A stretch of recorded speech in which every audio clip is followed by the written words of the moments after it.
हूं दिबांजलि मोइत्रा। आजकल हर जगह ओलंपिक की चर्चा हो रही है और 130 करोड़ की आबादी वाले भारत में अभी भी महिलाएं देश का मान बढ़ा रही।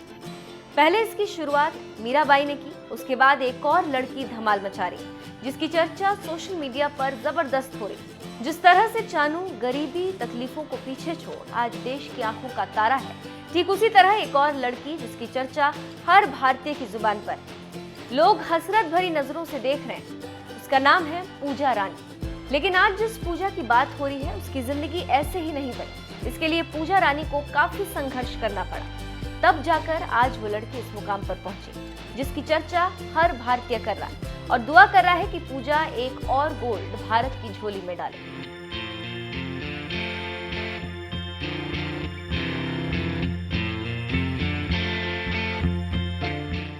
नाम पूजा रानी बूरा, उम्र 30 साल, खेल श्रेणी बॉक्सिंग मिडिलवेट, जन्म 17 फरवरी 1991, जन्म स्थान नीमरीवाली भिवानी हरियाणा, वजन 75 किलो, अवार्ड 2014 एशियाई खेलों में कांस्य पदक, दक्षिण एशियाई खेलों में 2016 में स्वर्ण पदक, एशियाई चैंपियनशिप में रजत और कांस्य, 2019 एशियाई मुक्केबाजी चैंपियनशिप में स्वर्ण पदक। जानकारों की माने तो कभी कभी हम अपने लिए एक अच्छा रास्ता ढूंढते हैं और चलने की कोशिश करते हैं, लेकिन भाग्य हमें कहीं और लेकर जाता है। एथलीटों की कई सफलता की कहानियां आपने सुनी और देखी होंगी, जो हमेशा से जानते थे कि उन्हें जीवन में क्या चाहिए। लेकिन कुछ कहानियां समय के साथ चलती हैं और अपनी सादगी से हमारे दिलों को गर्म एहसास करा देती हैं। ऐसी है पूजा रानी की संघर्ष भरी दुनिया। अपने नाम की तरह ही वो अपने काम से देश की रानी बनी। खबरों की माने तो शुरुआत में पूजा रानी को दस्ताने पहनने में भी शर्म आती थी। अपने पहले मुकाबले से लेकर संघर्ष के समय और अब भारत का तारा बनने तक पूजा रानी का जीवन दिलचस्प रहा। पूजा रानी ने सबसे पहले अपने कॉलेज टीचर की पत्नी के कहने पर मुक्केबाजी करने की कोशिश की। उसे लगा कि पूजा का लंबा फ्रेम खेल में बहुत फायदेमंद होगा, लेकिन पूजा दस्ताने पहनने में भी झिझक रही। लेकिन उसने इसे एक शॉट दिया। उसके पिता एक पुलिसकर्मी जो इस खेल को पसंद ही नहीं करते थे और बेटी मुक्केबाजी करे ये तो कतई बर्दाश्त नहीं। लेकिन बेटी ने पिता की मर्जी के खिलाफ जंग ऐलान करते हुए बिना बताए भिवानी में एडमिशन ले लिया और कोच संजय सिंह से ट्रेनिंग लेना शुरू कर दिया। लेकिन यहाँ पर एक बात बताते चलें कि किसी भी बच्चे के विकास में उसके माँ बाप का समर्थन जरूरी होता है, जिसकी वजह से बच्चा आगे बढ़ता है। लेकिन बदकिस्मत पूजा के लिए उसके माता पिता खिलाफ थे।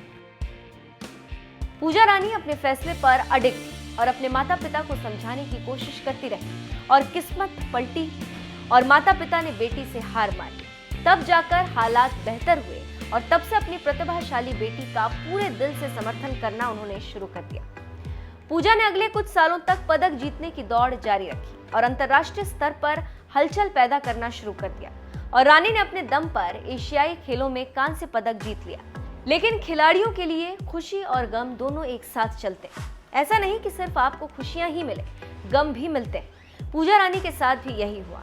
शरीर पर लगे चोट परेशान करने लगे और आंखों के सामने से सपने चूर होने लगे।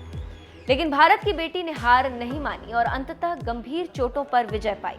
एक इंटरव्यू में पूजा रानी कहती है कि मैंने फिजियोथेरेपी के लिए जाने का फैसला किया और शुक्र है कि इसने मेरे लिए काम किया। मैंने डॉक्टरों की सलाह मानी और जीत हासिल की और 2019 में वापसी करते हुए 75 किलोग्राम वर्ग में स्वर्ण पदक जीता।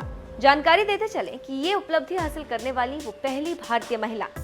पूजा रानी ने कड़ी टक्कर में चीन की वांग लीना को हराया और 2021 में दुबई में महिलाओं के 75 किलोग्राम वर्ग के फाइनल में मावलुदा मोवलोनोवा को हराकर तहलका मचा दिया। टोक्यो ओलंपिक का टिकट कटाते ही ओलंपिक को अपना लक्ष्य बना लिया, जिसका नतीजा आपके सामने। हरियाणा की मुक्केबाज अपने विरोधी चाय पर भारी पड़ी। तीनों राउंड में रानी का दबदबा रहा। रानी ने पूरी बाउट के दौरान जवाबी हमले किए, बल्कि चाय भी दमदार मुक्के लगाने का प्रयास करती रही, लेकिन वे अपने लक्ष्य से चूकती रही और अंततः जीत भारत की बेटी की।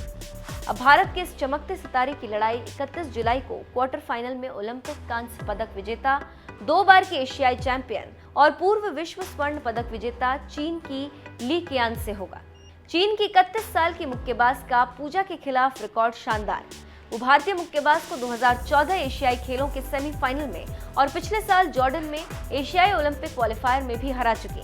लेकिन कहते हैं ना कि जिसके सिर पर करोड़ों लोगों का प्यार हो और आपकी जिद हो तो पहाड़ भी नतमस्तक हो जाता है। ऐसे में रिकॉर्ड मायने नहीं रखते और खेल मायने रखता है। 31 जुलाई को यही होगा, रानी जीतेंगी और चीन हारेगा। देश फिर एक बार खिलखिलाकर अपनी बेटी की तारीफ करेगा। जीत हमारी होगी, सिर्फ हमारी, और ये कमाल हमारी बेटी करेगी।